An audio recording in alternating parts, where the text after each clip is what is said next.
लालकृष्ण आडवाणी को भारत रत्न के ऐलान पर यूपी के डिप्टी सीएम ब्रजेश पाठक ने भी स्वागत किया है। भारतीय जनता पार्टी के पूर्व राष्ट्रीय अध्यक्ष वरिष्ठ नेता आदरणीय लालकृष्ण आडवाणी जी को भारत रत्न देने की जानकारी आदरणीय प्रधानमंत्री नरेंद्र मोदी जी ने अपने सोशल मीडिया प्लेटफॉर्म से दी है। ऐसे अवसर पर आदरणीय आडवाणी जी को हम सब बहुत बहुत बधाइयाँ देते हैं, शुभकामनाएं देते हैं।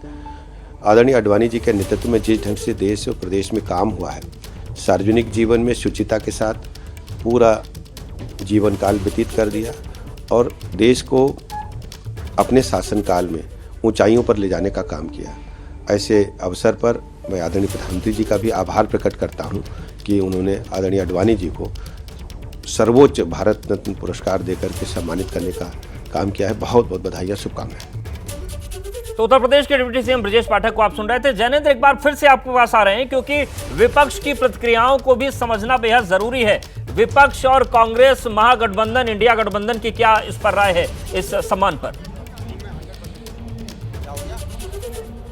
बिल्कुल, मेरे साथ संदीप दीक्षित जी जुड़ गए हैं, पूर्व सांसद, कांग्रेस के वरिष्ठ नेता। आडवाणी जी को भारत रत्न का जो ऐलान हुआ है, प्रतिक्रिया क्या है आपकी और इसके पीछे रणनीति आप क्या देख रहे हैं, टाइमिंग खासतौर पर? क्योंकि पहली चीज तो उनको शुभकामनाएं और उनको, उनके परिवार को मैं उनको भी अच्छे से जानता हूं और बिल्कुल बहुत ही सम्मान के साथ और बहुत ही एक छोटा होकर जो स्नेह दिखा सकते हैं उसके लिए उनको शुभकामनाएं।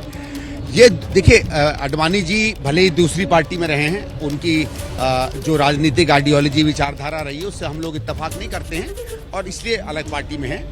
और लेकिन हमने देखा है, और एक युवा के रूप में भी, एक राजनीतिक के रूप में, कि कैसे उन्होंने मेहनत करके भारतीय जनता पार्टी को उस स्थिति में लाया कि वो सत्ता पर आ पाई। और अगर माने तो ये तो आडवाणी जी की मेहनत है जिसने इस स्तर पर भारतीय जनता पार्टी को बनाया। वो मेहनत थी, वो आधारशिला थी जिसके ऊपर चढ़कर एक तरीके से नरेंद्र मोदी प्रधानमंत्री बने। ना वो मेहनत होती, ना नरेंद्र मोदी किसी भी हालत में प्रधानमंत्री बन पाते। तो हम लोग ये उम्मीद करते थे कि जिस व्यक्ति ने अपनी मेहनत से किसी पार्टी को सजोया है, जो उचित यथोचित सम्मान होता है, जगह होती है, वो तो कम से कम उस व्यक्ति को मिलनी चाहिए।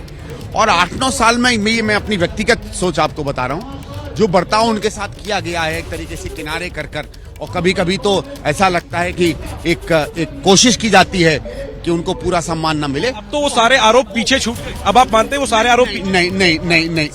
नहीं, इसलिए नहीं क्योंकि एक तो देर सवेर, भाई आपको मालूम है उनका क्या योगदान था। 8-9 साल आप कर क्या रहे थे?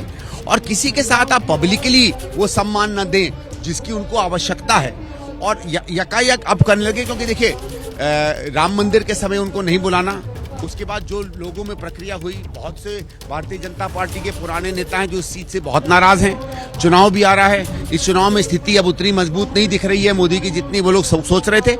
तो इस सब को देखते हुए ये अगर कदम है, इसमें कहीं ना कहीं कुछ थोड़ा बहुत राजनीतिक फायदे की बू आती है। जो मुझे लगता है कि ऐसे व्यक्ति को अगर आप सम्मान देना चाहते हैं, स्टैंड है कि वो उन तमाम चीजों को याद रखना चाहते हैं जिस बहाने वो लगातार 9 साल से आरोप बीजेपी पर लगाते रहे। आप हमारे साथ बने रहे, नीरज भी लगातार बने, अभिषेक बने। इस बड़ी खबर पर लगातार निगाहें बनी हुई हैं।